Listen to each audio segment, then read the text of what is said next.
Buenos días, mi nombre es Sara Navas y les voy a hablar sobre los materiales de laboratorio. Uno de los materiales de laboratorio es tubo de ensayo. Este se asemeja a la probeta, pero sin base. Se convierte en soluciones o muestras para analizar. Microscopio. Permite examinar la materia, composición, estructura e interacción con el medio a un nivel indistinguible al ojo humano. Embudo. Permite mezclar los diferentes compuestos. Pinzas. Se usan para sujetar algún instrumento concreto o mover algunos elementos de las muestras que se analizan. Encendedor, mechero o hornillo. Son necesarios para calentar los componentes o incluso hacerlos entrar en combustión. Vaso de precipitado. Se usa para preparar o calentar sustancias y traspasar líquidos. También sirve para medir volúmenes. Probeta. Es un pequeño tubo transparente que sirve para medir volúmenes de líquidos y sólidos. Pipeta. Permite medir el volumen de una sustancia que podemos verter de una manera controlada por uno de sus extremos. Bureta. Permite la regulación del paso de volumen de un líquido o solución. Densímetro. Permite determinar la densidad relativa de un líquido. Balanza. Se emplean en los laboratorios para pesar pequeñas cantidades de masa de reactivos. Termómetro. Instrumento utilizado para medir la temperatura con un alto nivel de exactitud. Matraz de fondo redondo. Sirve para realizar reacciones incluso calientes. Matraz Erlenmeyer. Se utiliza para hacer reaccionar sustancias que necesitan un largo calentamiento. Material auxiliar para pipetas. Ayuda a subir y bajar el líquido en una pipeta. Conos de centrifuga. Generan movimientos de rotación, sirven para separar componentes de una sustancia. Moscas. Es un dispositivo electrónico que se utiliza un campo magnético para mezclar solvente o uno o más solutos. Tapones. Sirve para cerrar los tubos de ensayo herméticamente. Tubo con llave. Se usan para verter cantidades variables de líquidos, por ello están graduadas con pequeñas subdivisiones. Frascos de rosca.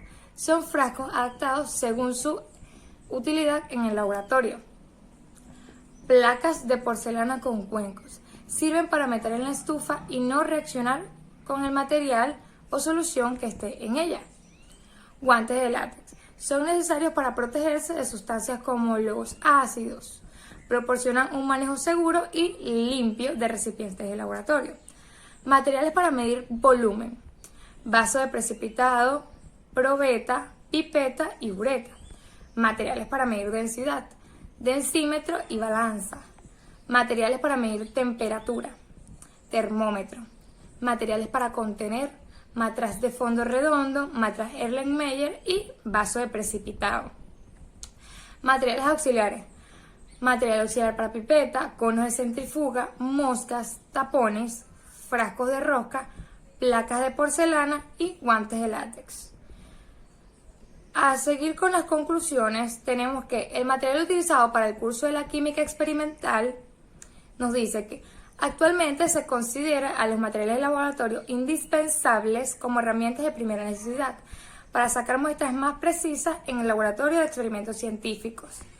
Existe una gran cantidad de materiales hoy en día que nos permite ir avanzando en el tiempo en investigaciones científicas. Entre los materiales de laboratorio indispensables se encuentran vaso de precipitado, matraz Erlenmeyer, frascos de Florencia, tubos de ensayo, vidrio de reloj, crisol, embudos, cilindros graduados, frascos volumétricos, gotero, pipeta y bureta. Sin embargo, se encuentran muchos más materiales de laboratorio necesarios para realizar investigaciones científicas. Estos materiales o instrumentos de laboratorio están expuestos a procesos de impactos químicos y físicos extremos, por lo cual se crean estos materiales de forma resistentes y de alta calidad. Clasificación de los instrumentos de laboratorio según su uso.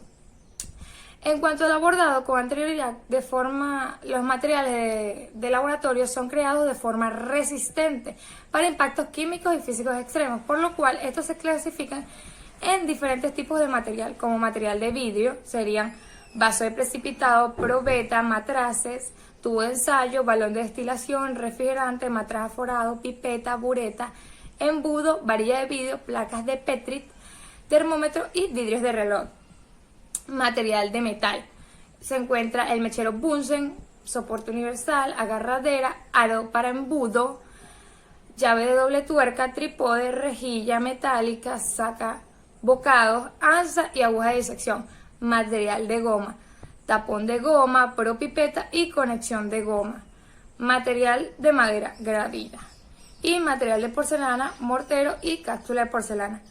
Manipulación apropiada de los instrumentos. Posteriormente, arribamos a la conclusión de que estos instrumentos de laboratorio tienen que ser manejados de forma cuidadosa,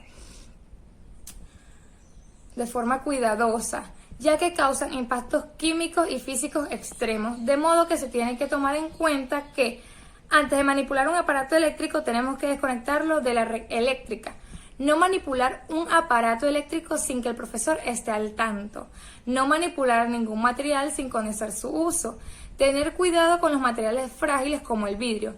Tener en cuenta los símbolos de peligro en los frascos de productos químicos. Mantener el espacio en el que se trabaja en el laboratorio limpio. Para sujetar instrumentos de vidrios calientes, utilizar pinzas de madera. Mantener lejos de productos inflamables de fuentes de calor. Cuando se calienten los tubos de ensayo, manipularlos con pinzas. Los productos inflamables deben mantenerse de forma aislada de productos como ácidos y reactivos oxidantes. No dejar destapados los envases ni olerlos. De esta manera se tendrá una forma más apropiada de manipular los instrumentos de laboratorio sin ningún peligro. Conceptos de apreciación, sensibilidad, capacidad, exactitud, valor observado y valor medido. Asimismo, los instrumentos de laboratorio se caracterizan de la capacidad para medir volúmenes de sustancias químicas de forma aproximada de materiales que se fabrican de distintas capacidades. 5 mililitros, 10 mililitros, 25 mililitros, 50 mililitros, 100 mililitros, 250 mililitros, 500 mililitros y 1000 mililitros. En la apreciación logramos ver que un instrumento es una indicación del error de la medida. Se habla entonces de la precisión de un instrumento. A menor apreciación, mayor precisión. Esto quiere decir que indica qué tan cerca está la exactitud del valor medido o calculado del valor real o teórico. La sensibilidad de un instrumento de medida es más sensible cuando es pequeña la cantidad que puede medir. En cuanto al valor observado, depende en gran medida de la precisión de los materiales de medición. Apreciación de pipeta, probeta y bureta. Esto indica que la apreciación de los materiales de laboratorio se define como la mínima división observable directamente sobre la escala de medición de un instrumento. Algunos de los instrumentos que se puede observar son, de apreciación tenemos la bureta, que sirve para apreciar la cantidad de varios líquidos, como gran exactitud y precisión. La pipeta posee la desventaja de medir un volumen fijo de líquido. Las pipetas de doble aforo superan en gran medida a las graduadas, ya que su precisión es mucho mayor. Mientras que los instrumentos con escala, la precisión es el valor entre dos divisiones consecutivas. Por ejemplo, una probeta de 25 mililitros tiene una precisión de 0,5 mililitros. Si el instrumento es digital, la precisión es el menor cambio que se puede registrar con él. Determinar error absoluto y error relativo en mediciones de masa y volumen.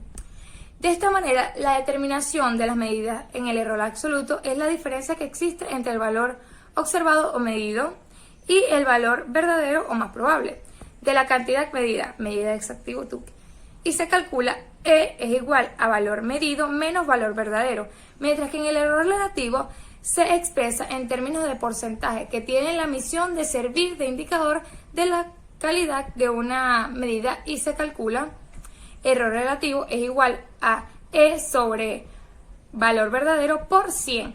A su vez, esto quiere decir que las medidas para la determinación de masa se obtienen al pesar la masa en una balanza de laboratorio, las cantidades de sólidos y líquidos. De esta manera, para determinar el volumen medido de un líquido se puede utilizar instrumentos como un vaso de precipitado, probeta, pipeta, matraces, entre otros. Mientras que para medir el volumen de un sólido irregular se utiliza el método por inmersión en agua. Datos en forma tabular. Para comenzar analizando los datos en forma tabular, tomamos datos de tiempo, los colocamos en la tabla, nos pide calcular el error absoluto y el error absoluto al cuadrado. Para poder calcular el error absoluto, Primero comenzamos sumando todos los datos de tiempo. Este será el valor verdadero.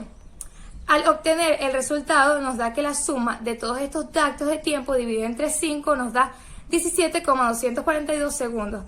Con esto ya tenemos los datos completos para sacar un error absoluto, con su fórmula valor verdadero menos el valor medido. Procedemos a calcular cada uno de estos, como por ejemplo, en el primer caso, 17,12 menos 17,242 nos daría igual a menos 0,122 segundos. Y así sucesivamente vamos calculando.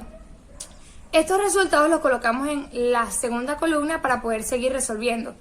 Luego los resultados de error absoluto los elevamos al cuadrado. Esto nos da como resultado la columna número 3. Para obtener el total de suma de todos los resultados de la columna número 3, nos daría, al sumarlos, nos daría un total de 0,16.988. Proseguimos calculando el valor absoluto de la medición con su fórmula. E es igual a la raíz de la suma de todos los valores de error absoluto al cuadrado dividido entre n por n menos 1. Al sustituir los datos tenemos que es igual a la raíz cuadrada de 0,16.988 dividido entre 5 por 5 menos 1. Esto nos da un total para ver el valor de la medición, que sería 0,09216 segundos. Al redondear nos daría que el error medido es igual a 0,1 segundo. El error del aparato sería igual a 0,01 segundos.